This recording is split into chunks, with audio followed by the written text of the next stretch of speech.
네, 2주 전에 베드로전서 3장 8절 말씀 중심으로 성품과 행함, 성품과 행위라고 하는 제목으로 하나님의 말씀을 상고를 했습니다.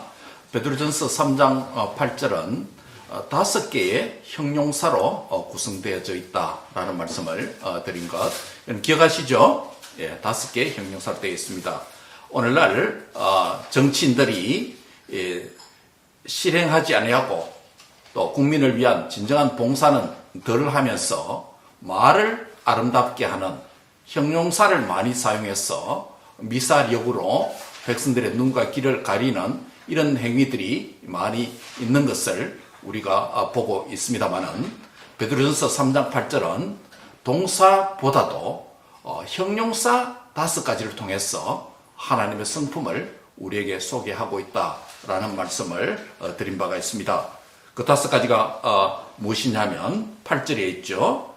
마지막으로 말하노니 너희가 다 마음을 같이하여 동정하며 형제를 사랑하며 불쌍히 여기며 겸손하며 라는 8절 말씀입니다. 오늘 우리 4월 캠페인 사랑의 달을 맞이해서 5가지 하면 마, 동, 형, 불, 겸, 마동형, 불겸이라고 하는 말씀이죠. 이 5가지 헬라어 형용사는 이 형용사들 각각 단어가 신약 성경에서 매우 희귀한 단어들로 구성되어져 있습니다. 이게 여러 번 사용된 단어들이 아니에요. 이 본문을 위해서 사도 베드로가 쓴 5가지 이 형용사는 성경에서 한 단어만, 불쌍히 여기다 이 단어만 2회 사용되어졌고 나머지 4개 단어는 신약성에서 모두가 한 번씩만 사용된 굉장히 희귀 단어예요.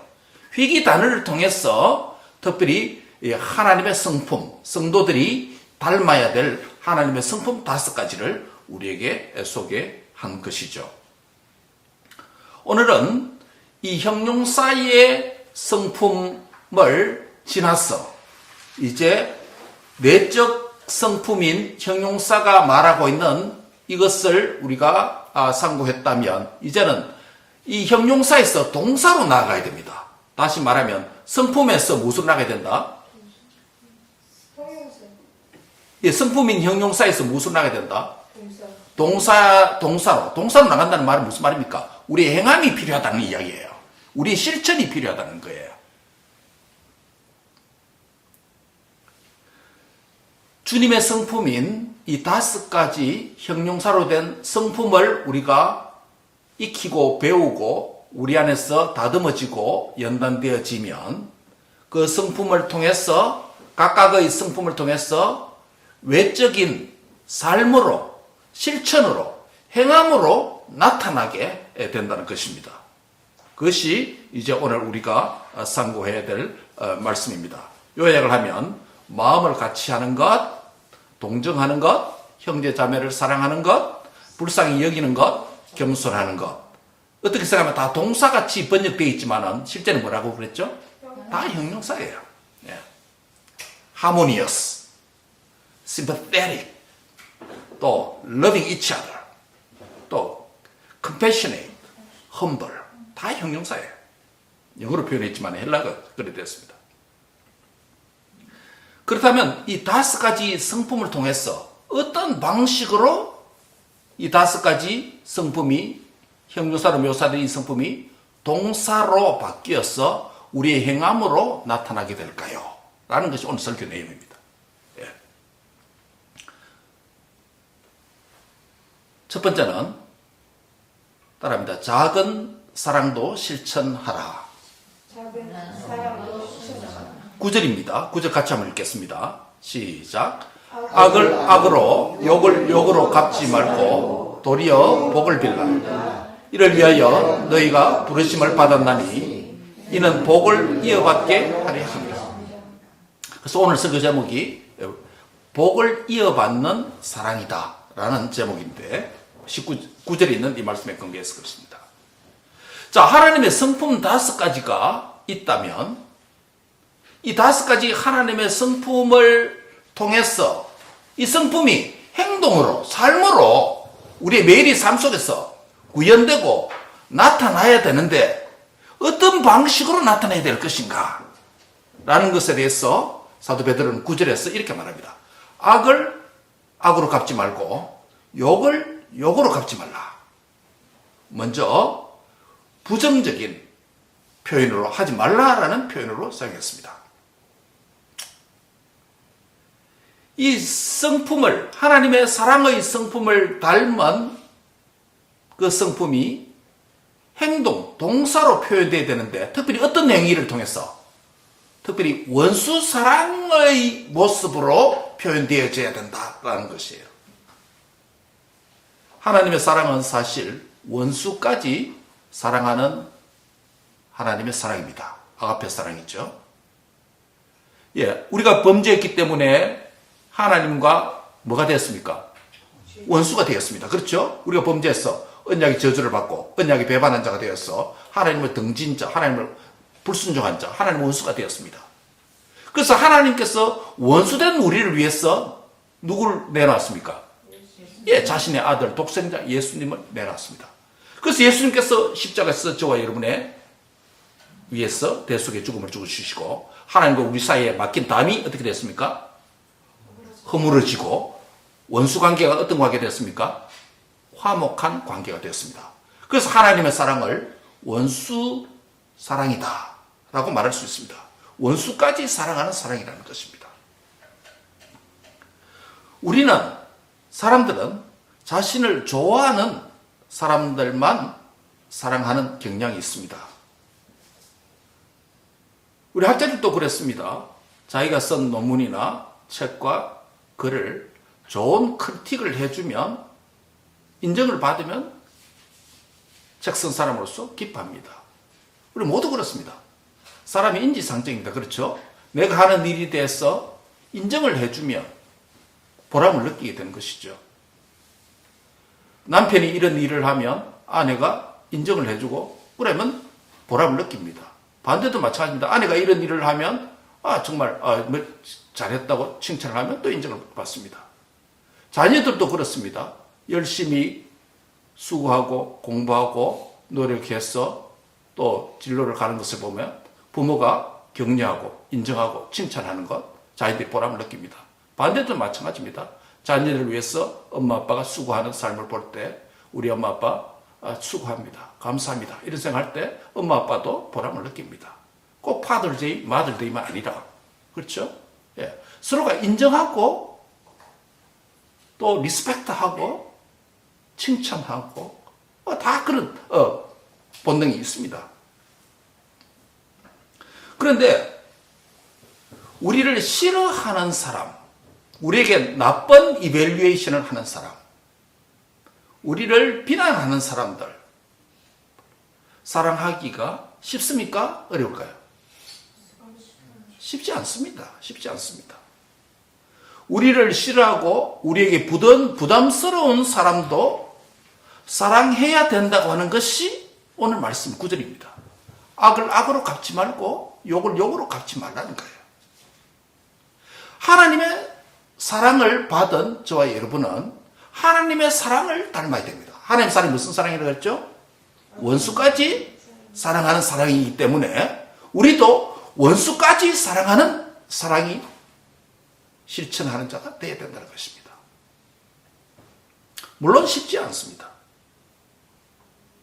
하나님의 사랑의 본질이 자신을 좋아하고 가까이 하려고 하는 자만 사랑하는 게 아니라 하나님은 인생 자체가 죄인이고 하나님과 대적자이기 때문에 범죄하는 불순종한 자이기 때문에 자기를 희생하면서까지 죽이면까지 사랑하는 사랑이 그러니까 얼마나 큰 사랑이에요. 혹 인간은 의인을 위해서 국가를 위해서 자신을 희생제물로 내놓고 애국주의, 패트리즘, 자기의 조국을 위해서 전쟁터에 젊음을 바치는 분들도 있습니다. 그러나 원수를 위해서 내가 좋아하고 사랑하고 존경하는 개인이나 나를 위해서 아니라 나를 비난하고 나를 핍박하고 나를 대적하는 원수를 위해서 자신이 기꺼이 죽는다는 것. 이건 그리스도의 사랑, 하나님 사랑밖에 없는 것입니다. 부모님 사랑이 여러분 큰 것 같지만은 뭐 큽니다. 그러나 극단적으로 보면 옛날에 이런 이야기 했습니다. 어머니와 그 아이를 주기 위해서 절대 군주가 그 끓는 물통에다 드럼에다 넣어놓았습니다. 너무 뜨거웠어. 나중에는 어머니가 그 아이를 밟고 일어서는 그런 모습이 있었다는 것 예외가 있습니다. 우리가 어머니가 가장 고귀한 사랑 중에 하나가 어머니 모친이 아닙니까? 그렇죠? 모성이 아닙니까? 그런데 극단적인 모습에서는 인간이 자기를 살려고 하는 이기적인 모습이 갖는 그 인간의 한계라는 것입니다.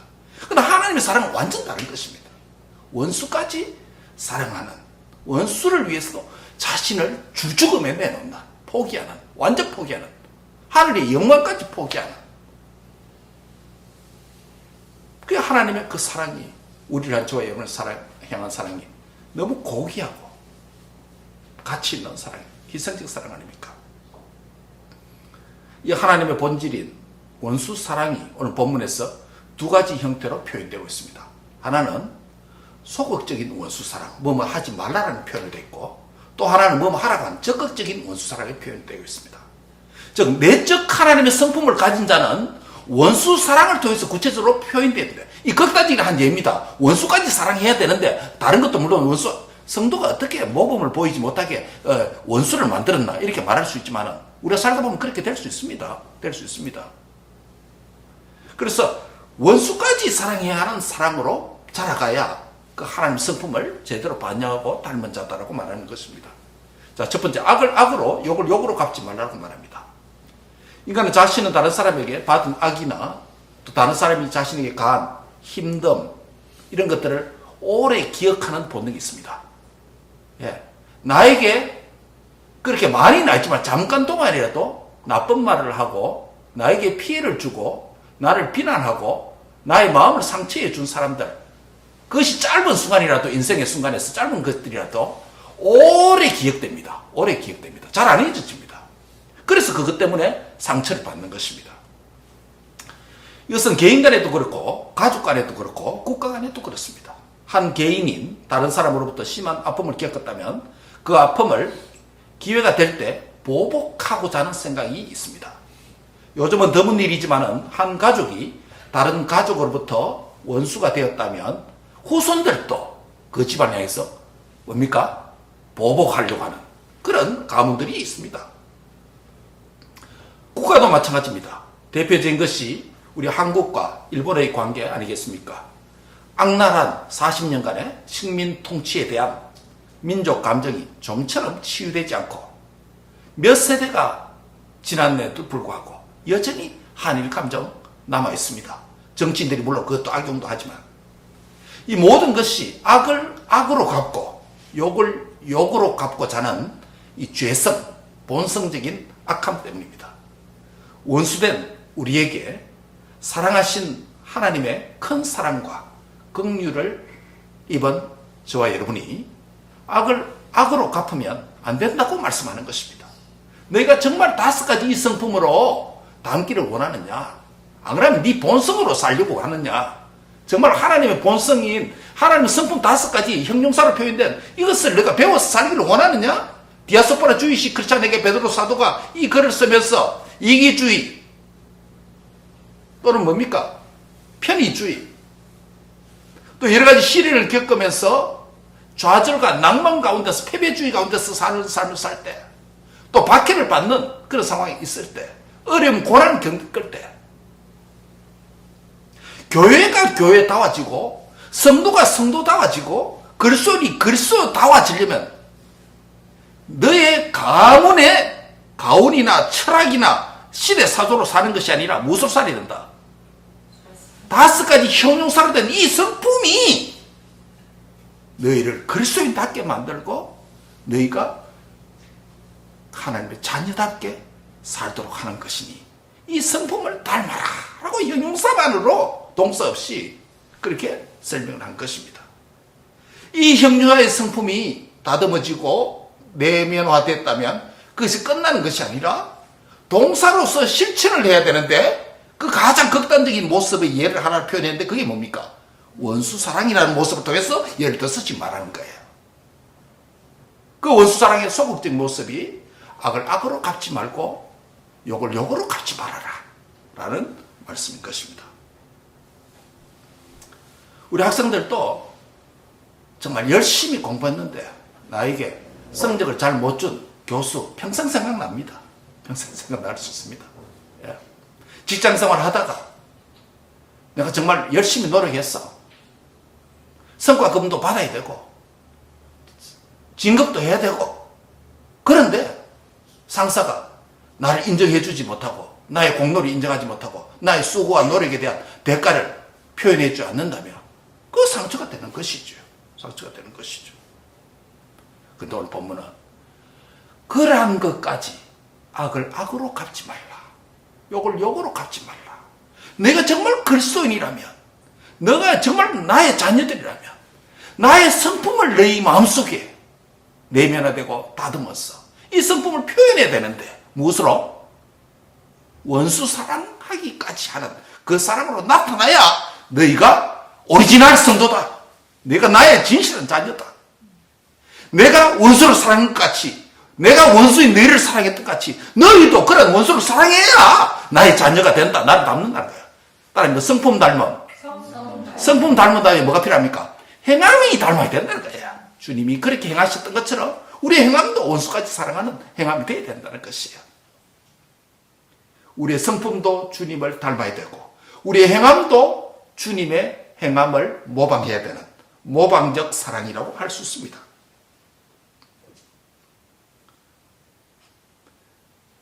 두 번째는 뭡니까? 원수 사랑의 적극적인 모습을 말합니다. 적극적인 모습 뭐라고 그랬습니까? 원수 사랑을? 복을 빌라라는 겁니다. 아이고 하나님 어떻게 이렇게 점점 더 어려운 말을 하십니까? 내가 악은 악으로 안 갚겠습니다. 욕은 욕으로 안 갚겠습니다. 이 말씀을 제가 순종할게요. 그런데 그 원수를 위해서 복까지 빌으라는 건 너무하지 않습니까 하나님?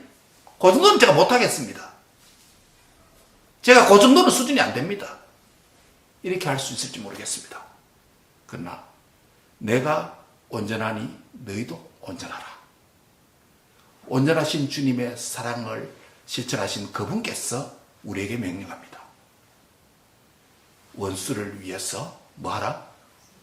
복을 빌라. 축복하라는 거예요. 축복하라. 복을 빌리다 한자마로 축복이에요.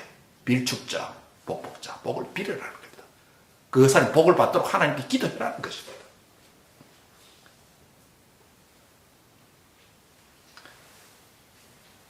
나에게 힘듦과 어려움과 고난과 인생의 파탄과 시련을 준 사람을 위해서 욕은 욕으로 갚지 아니하고 악은 악으로 갚지 않겠습니다. 그러나 복을 빌라고 하는 건 너무 어렵습니다. 이 왼수 같은 자를 위해서 축복하는 행위가 얼마나 힘듭니까? 그런데 너희가 이것까지 해야 나의 자녀다. 이것까지 해야 원수를 사랑하고 원수를 위해서 원수인 너희를 위해서 죽고 내가 너희를 축복하듯이 나의 행위까지 너희가 닮아야 진정한 하나님의 자녀이고 그리스도인이다 라고 말하는 것이에요.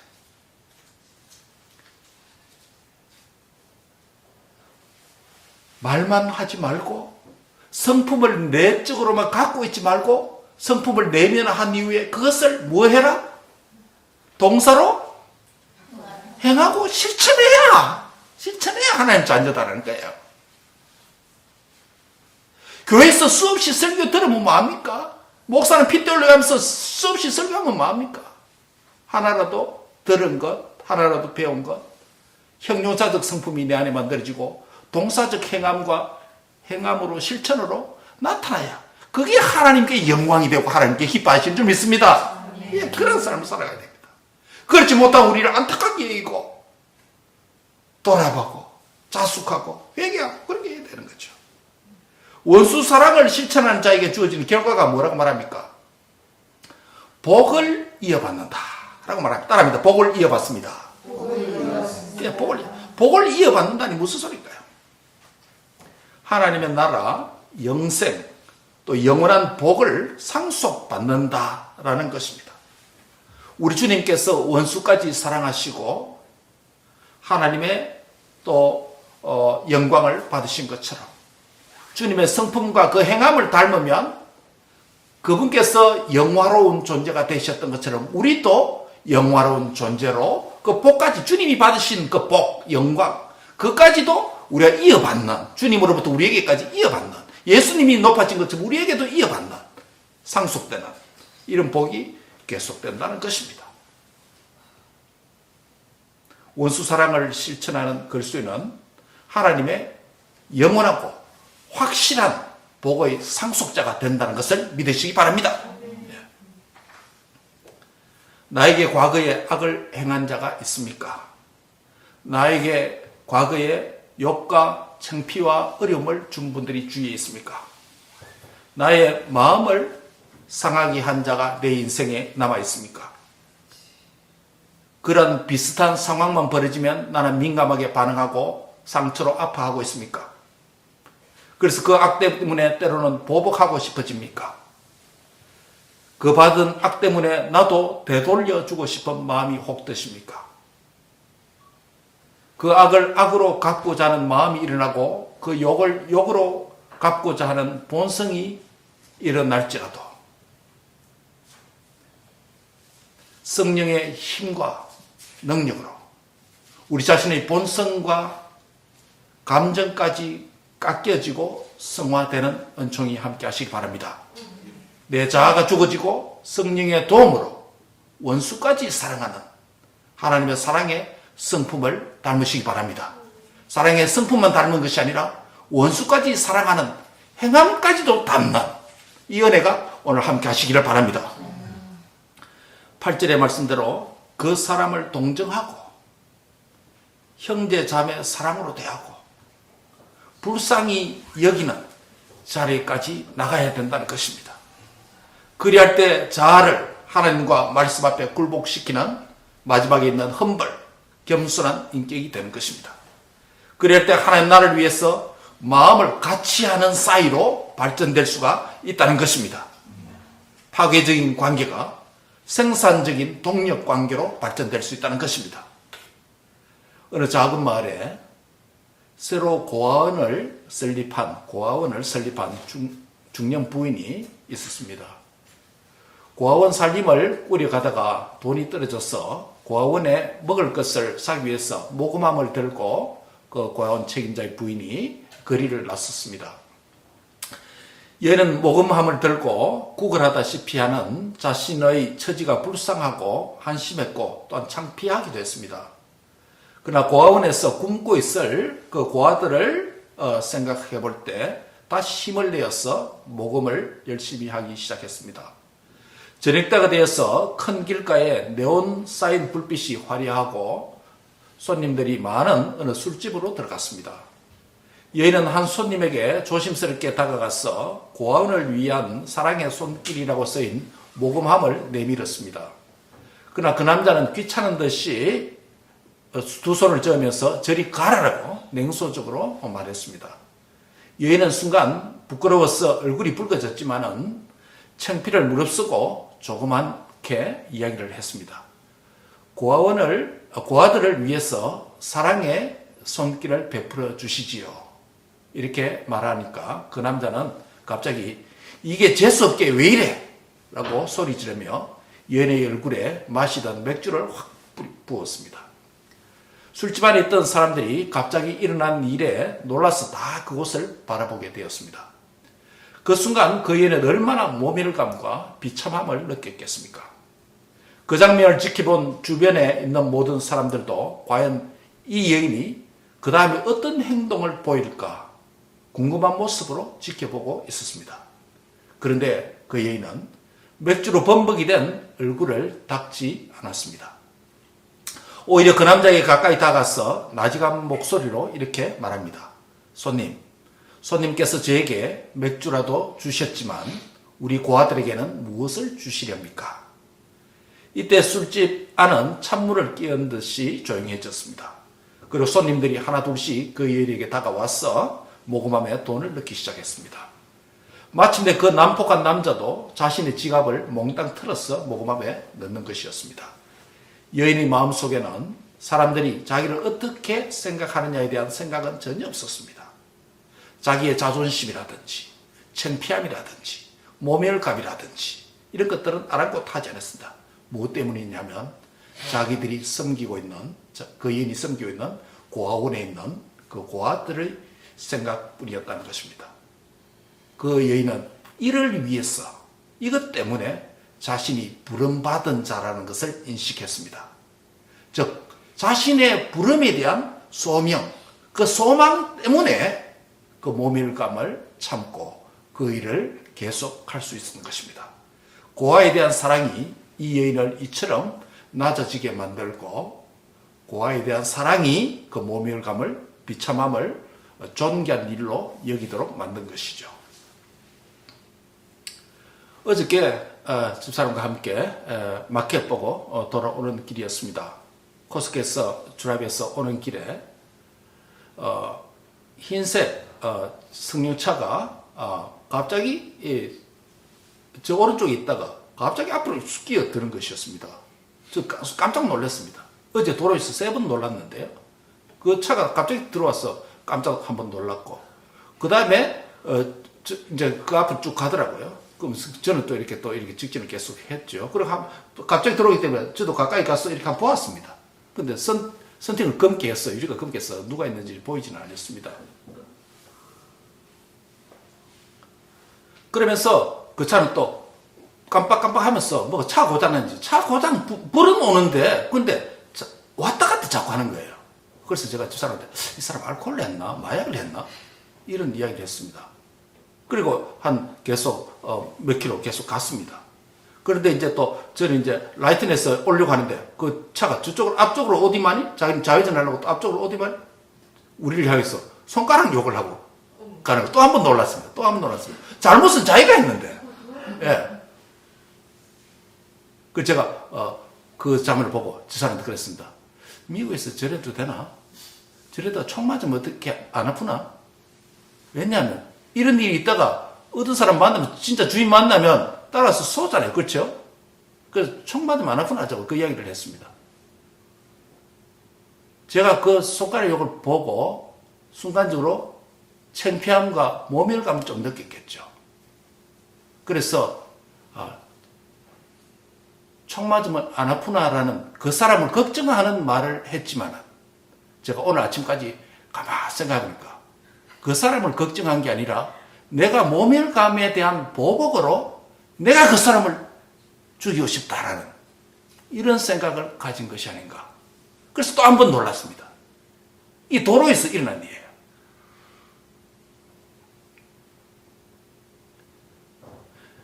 오늘날 우리의 행위가 그런 것 같습니다.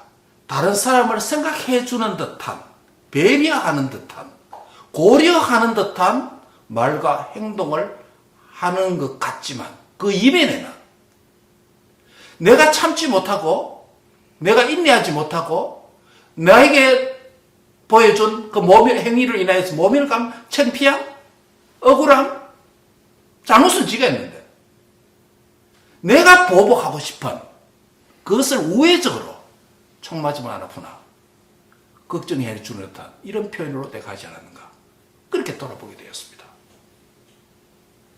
이 여인이 고아원 모금함을 들고 창피했지만 나선다는 자체가 또 맥주를 붓고 모멸하는 그 상황에서 내려놓고 싶었지만 고아원에서 자신을 기다리고 있는 먹을 것을 기다리는 그 아이들을 생각하면서 얼굴들을 생각하면서 이게 나의 부름의 소명이기 때문에 그것을 참고 모멸을 참고 그 일을 끝까지 했을 때 귀한 결과가 났지 않았습니까? 예수님께서 십자가에 달려 돌아가실 때 한편 강도가 모멸감을 주었습니다. 네가 진실로 하나님의 아들이면 네 자신부터 좀 십자가에서 내려서 너를 구원하고 우리도 좀 구원해달라고 말했지 않습니까? 그 순간에 예수님이 얼마나 모멸감 들겠습니까? 예. 예수님 지금 아무 잘못 없는데, 자기 죄 때문에 십자가 죽는 것도 아닌데, 바로 너 때문에 내가 죽는데 라고 말하는 거 아닙니까? 그럼 모멸감과 어려움 가운데서도 뭐라고 말합니까? 하늘에 있는 천군 천사들 보내서 얼마든지 할 수 있다. 그러나 자신이 오신 목적, 부름의 소망, 소명, 그것 때문에 내가 십자가에서 죽는다는 거 아닙니까? 이 여인의 길도 마찬가지입니다. 근데 저는 그 모멸감을 이기지 못한 것입니다. 정말 내가 파워만 있었다면 따라서 혼 좀 내줄까 이런 생각 됐습니다. 따라서 크라키도 좀 꽉 누르고. 이게 우리 성도의 살아야 될 삶의 방식이 라이프 스타일이 되어야 된다는 겁니다. 이게 우리 목사가 가야 될 길입니다. 이게 우리 성도가 십자가의 길을, 좁은 길을 가야 된다는 의미입니다. 목사가 말로는 뻔질하게 사랑하자라고 하지만 2주 전, 1년 전도 아니잖아요. 2주 전에 5가지 형용사 성품을 통해서 우리 교우들에게 설교했는데, 나는 그 어려운 모멸감의 상황에서 나는 잘못도 없는데, 나쁜 놈 새끼가 손가락을 하고 하는, 그렇지만 그 순간에 또 예수님은 십자가에서 참으셨다는 거. 쉬운 일은 아닙니다. 우리가 그 사랑을 실천하는 게요. 그럼에도 불구하고 포기하지 말고 이 사랑을 해야 되는 존재다라고, 그래야 너희가 나의 길을 갈 수 있고 나의 자녀가 될 수 있고 나의 백성이 될 수 있다는 것이에요. 5가지 형제자 성품이 내 안에 있어야 되고, 이거 있어가 끝난 게 아니다. 다음 단계는 뭐로 나와야 된다? 동사적인 행함이 있어야 그 비로소 나의 자녀들이 될 수 있다라는 것입니다. 현대인들이, 지식인들이 얼마나 자존심이 셉니까? 특별히 아메리카에서 자란 웨스턴 사이언스 교육받은 우리 자녀들, 개인주의, 인디비주얼리즘, 자기의 자존감이 얼마나 셉니까? 나에게 나쁜 말 하고 나쁜 이벨리에이션 하고 상처 준 말 하면 참지 못할 수 있습니다. 특히 우리 자존심이 강한 사람들은 더 그렇습니다. 더 그렇습니다. 그럼에도 불구하고 주님의 5가지 형유자 성품이 내 안에 참 내재되고 성령으로 다듬어졌어. 그러나 거기서 끝나지 말고 한 단계 더 있다는 것이에요. 5가지 형유자 성품에서 마지막 하나의 꽃을 피워야 되는 게 있는데, 뭐라고요? 동사적인 나의 행함과 실천을 통해서 원수까지 사랑하는 그것을 보여줘야 된다는 거예요. 나로 인하여서 아픔을 겪는 형제가 있으면, 자매가 있으면, 내가 잘못했습니다. 나의 자존심 꺾고, 나로 인해서 어려운 지체가 있으면, 저 때문에 그런가요? 죄송합니다. 용서해 주세요. 주님의 사랑으로, 주님의 성품으로 무장되는 은혜가 있길 바랍니다. 오늘 이게 우리 가정에 없고, 이게 우리 교회에 없고, 이게 우리 안에 없기 때문에 이 세상이 이렇게 어두운 것입니다.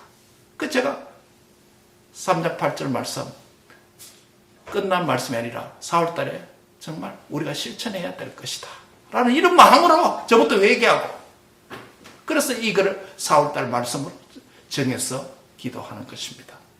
사랑하는 형제 자매 여러분, 원수까지 사랑하는 이 사랑 쉽지 않습니다. 쉽지 않습니다. 나에게 나쁜 소리 하고 나에게 기분 나쁘게 하고, 그런데 어떤 그 사람을 사랑할 수 있습니까? 쉽지 않습니다.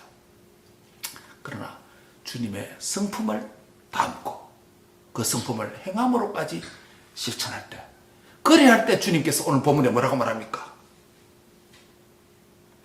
주의 눈은 의인을 향하시고 주의 귀는 의인의 간구의 길을 기르시고 주의 얼굴은 악행하는 자로 돌리신다는 말은 반대적으로 말했는데, 주의 얼굴은 의인을 쳐다보시고 향한다는 것입니다. 다시 말씀드리면, 내 삶 속에서 주님의 귀, 주님의 뭐요?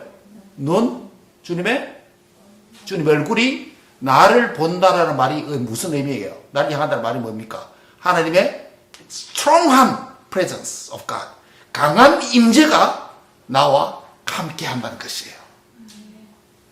내가 순간 참지 못하고 분을 내고 거친 말을 쏟아내고 원망하는 말을 하고 공격하고 보복하는 말을 해버리면, 하나님의 그 스트롱한 임재가, 주님의 강한 얼굴, 귀, 눈이 나에게서 약화되고 내 자아로 충만해지고 주님이 내 안에 약합니다. 내가 약해지고 내가 가난해질 때 주님의 강한 임재가 그의 얼굴이, 그의 귀가, 그의 눈이 나와 함께 하서 그 창피하고 모멸감 느끼는 순간에서 네가 잘 참았구나. 네가 나의 길을 가는구나. 네가 나를 닮고자 하는구나. 주님의 놀라운 위로가 그분의 눈으로부터, 그분의 귀로부터, 그분의 얼굴로부터 우리에게 임해 주시는 은혜를 받게 되는 것입니다. 말씀을 맺습니다.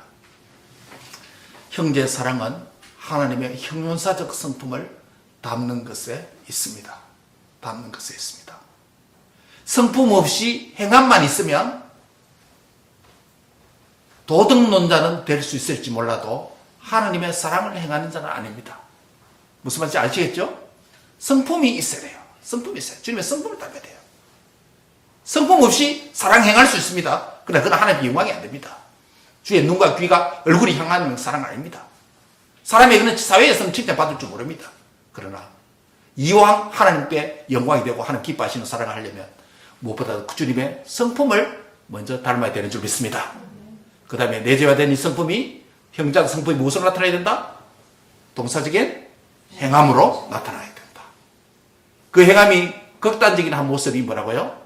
원수까지 사랑해야 되는 사랑이다. 원수까지 사랑해야 되는 사랑이다. 이 원수까지 사랑하는 것을 사랑할 때 비로소 주님이 나타납니다. 주님의 눈이 나타나고 나를 향하고 주님의 귀가 나를 향하고 주의 얼굴빛이 나를 향해서 되었다 인정을 해 주시는 것입니다.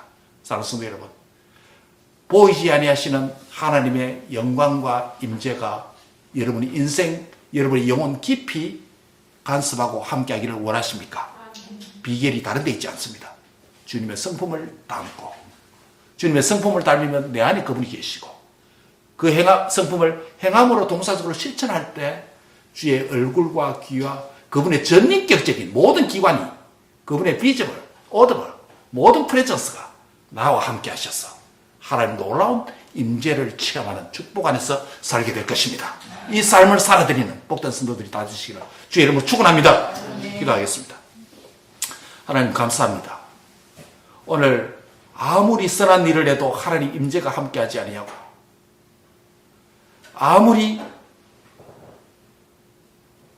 하나님 성품 닮음 없이 선한 일을 한다고 해도 하나님께 영광이 되지 않습니다. 하나님 아버지, 오늘 그리스도인으로서 흩어져서 고난과 어려움 가운데 사는 우리 성도들이 정말 주님의 성품을 이 형용사적 5가지 성품을 깊이 담는 은혜를 베풀어 주옵소서. 또한 이 동사적 행위로 실천하는데 쉽지 않은 길이지만 성령의 능력과 도움으로 행함이 있는 사랑을 실천한 자 되게 해 주시옵소서. 심지어 원수까지 사랑해야 하는 악을 악으로 갚지 말고 욕으로 욕을 갚지 않으며 도리어 복을 비는 자 되게 해 주시옵소서. 그리야 할 때 하나님의 귀와 눈과 그분의 얼굴까지 전인격이 우리와 함께 해 주신다고 하는 이 복을 이어받는 자 다 되도록 역사해 주옵소서. 감사하고 예수님의 이름으로 기도합니다. 아멘.